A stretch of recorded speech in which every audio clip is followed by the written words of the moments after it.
Good evening. The other day we celebrated the birthday Martin Luther King Jr. I could not forget what he said. He was assassinated. He said, we have to live together as sisters and brothers, or we will perish together as fools. Nagbabangayan tayo in the face of climate change and the pandemic and economic disruption. We will disappear from the face of the earth according to the scientists. Gaya ng mga dinosaur na na-extinct, baka mai-extinct din tayo without communion, without living together as sisters and brothers, because according to Laudato Si, we live in a single planet. Yung China, madaming pabrika yan, bumubuga yan. Hindi lang China ang mahihirapan. It will be the whole planet. It is our common home, according to Laudato Si. So we have to live together in communion. Kailang hindi natin kaya.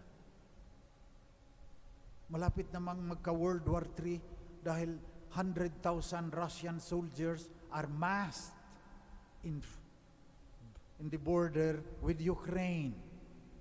Mas nag-warning ka agad ang Amerika. Pag kinalaw mo yan, kasama kami dyan. Pati yung mga taga-Europe. Parang panahon uli ni Hitler eh. Hindi na tayo natututo. Para tayo, yung tao na paralyzed ang kamay, withered hand. And Jesus grieved at the hardness of heart of the Pharisees. So ang withered, yung mga puso natin.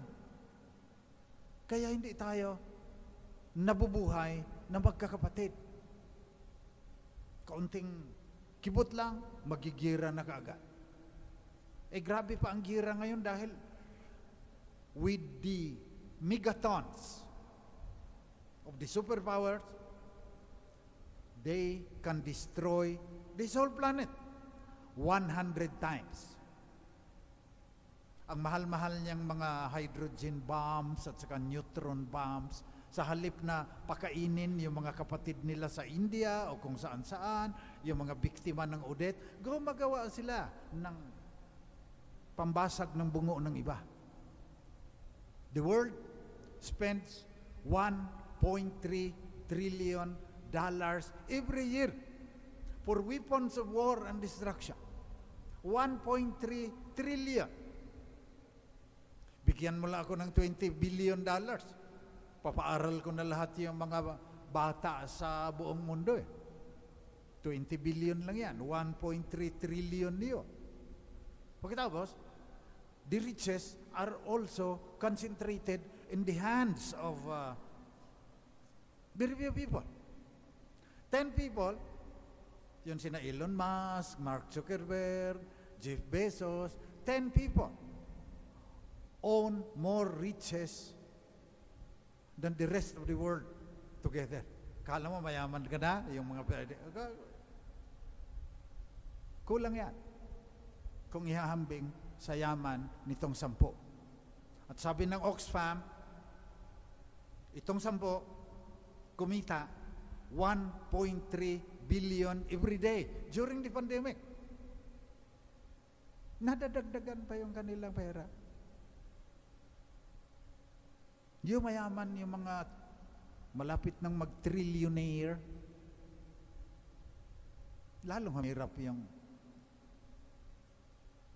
madami na sanang tumaas above the poverty line. Nung mag-pandemic, bumaba uli yan. Sila naman dun, yung 10 pinakamayaman, nagiging mas lalong mayaman. Walang communion in this world.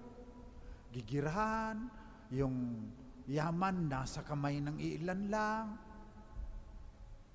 Our hearts are withered.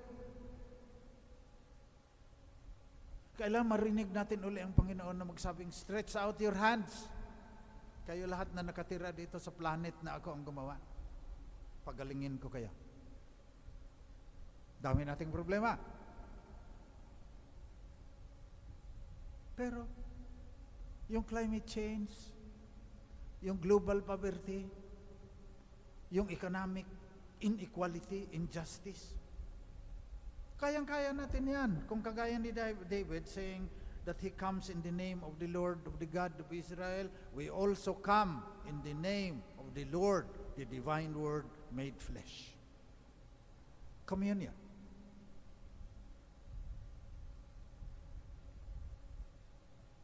Synod. Journey to the future. Discernment and collaboration.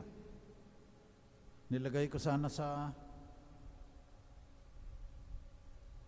cellphone ko yung mga questions ng synod para sa atin eh. What are the difficulties, obstacles, and wounds in the local church? Yun pinag-uusapan sa synod. What is the Holy Spirit asking of us today? Who are those who walk together in our local church? Who are those who seem further apart? Marami-rami kaya hindi ko nababanggitin lahat. Pag-aralan nyo na lang, reflect ninyo. Kasi, pag hindi natin nalutas yan, walang communion. Withered yung heart natin. Yung magkakapatid na nga lang, walang communion. Ang daming magkakapatid na nagbabangayan. Nagpapatayan pa yung iba. Pareho ng magulang yan. Dito rin sa simbahan, lahat tayo baptized, one Lord, one faith, one baptism. Marami ding hindi nakakapag-communion with the Pope. Kasi mas magaling pa sila kay Pope Francis. Na bawal daw itong ginagawa natin na ang misa hindi dialect. Ang tunay daw na misa, ang valid lang na misa ay yung Latin. Noong panahon pa hindi yung Latin ngayon kasi pwede ka namang magmisa. Nagmimisa ako ng Latin doon sa Sacred Heart eh. Ang sa kanila, yung Latin noong Vatican I, 200 years ago. Tinitira nila ang Pope kung ano-anong pinagsasabi sa social media. We cannot even live together as sisters and brothers in the one church that Christ has founded. Kaya nagsisinod ngayon ang simbahan. Gustong marating yung 1.3 billion Catholics at iniimbitahan pa yung mga Protestants at Orthodox. Communion, participation, mission. As we prepare for our feast in the shrine of Jesus the Divine Word, let us ask our Lord that we will be healed, that He will cure our withered hearts. Titigas ang puso natin. So that we will recognize everyone as a brother or a sister, because this is only a single planet that God has made for us. And for the first time in the history of the human race, our continued existence on this planet is being put into question. Nanganganib na malilipol tayo dahil sa ating sariling katangahan. So I would like to end again with Martin Luther King's dictum. We have to live together as sisters and brothers, or we will perish together as fools. Malilipol tayo na parang sangkatutak na tanga.